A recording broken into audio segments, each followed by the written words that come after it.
Welcome. I'm Ira Epstein, and I'm here in my studio today, and it is Wednesday, March 5th as I'm doing this, and I'm looking at my clock about 2:15 in the afternoon. And, I got to thinking about what's going on in the market and what is actually going on with President Trump. And I question if he isn't engineering a U.S. slowdown. I'm not convinced it's a recession, but I think it's an engineered slowdown. It could turn into a recession if it got out of control. Just think about it. More and more, it seems like that's what they want.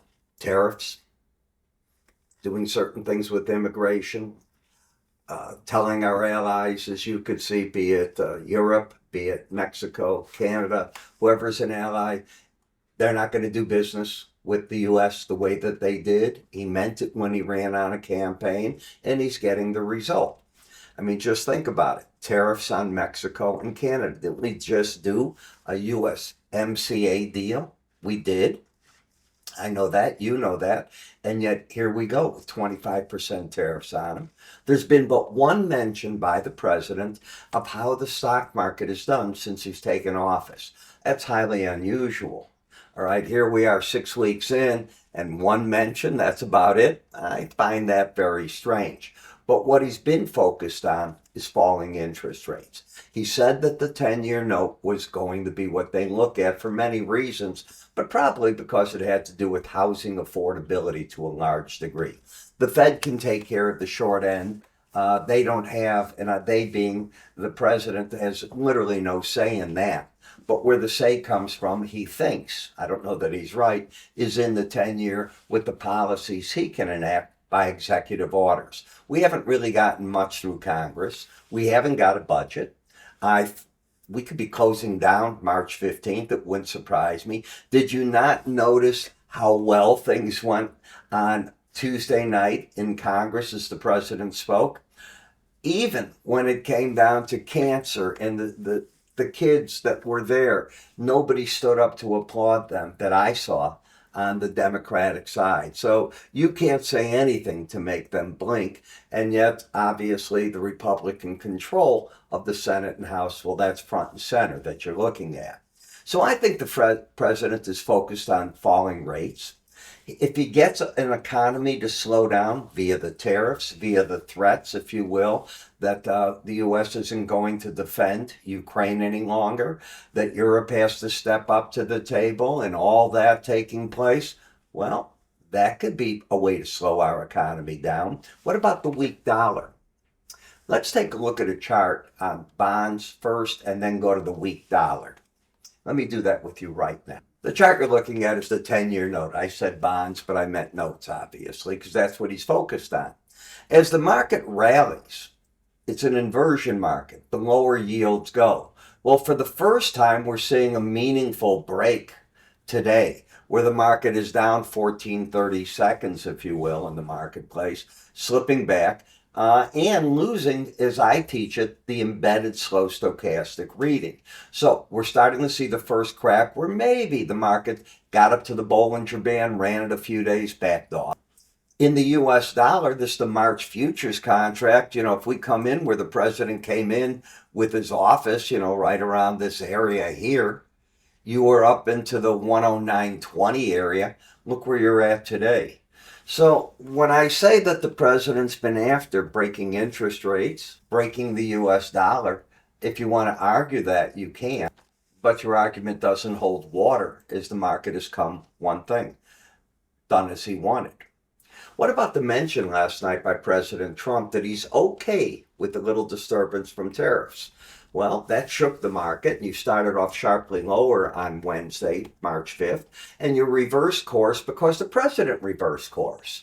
What he did is he came out and he went immediately and said that he received a call from from Prime Minister Trudeau, and he called him governor yesterday, by the way, from Prime Minister Trudeau, and it was a lengthy conversation about auto tariffs. He also received a call, as I understand it, from Farley, from Ford and other people. And lo and behold, today, he's given a 30-day reprieve. Now, we don't know if that won't turn into a bigger one, if he won't honor the deal under USMCA 30 days from now. But 30 days is easy for him to give because he's already said April 2nd is when the reciprocal tariffs come on. So this isn't by accident he's doing these things. He's got a game plan, he's executing, and he's following, he being the president. But the stock market looked upon that as a rally, and you had a heck of a rally take place today. Tax cuts. Well, how are you going to pay for the tax cuts? With what money? What you're already doing is cutting programs to save money. You're firing people via the Doge, one after the other. The government saying already, and the Supreme Court overturned one of the things on the USAID program. Okay, I can live with that. The president isn't going to get every win, but he'll get a fair number of them. We're now seeing that he's also going to get more cuts coming from the IRS after the tax season. And he's just told the Veterans Affairs that he wants 80,000 jobs cut so they go back to their levels of 2019. This is on top of everything that's being done so far. And then what about Social Security? What about the office spaces that they're giving up throughout the country? You can go on with this.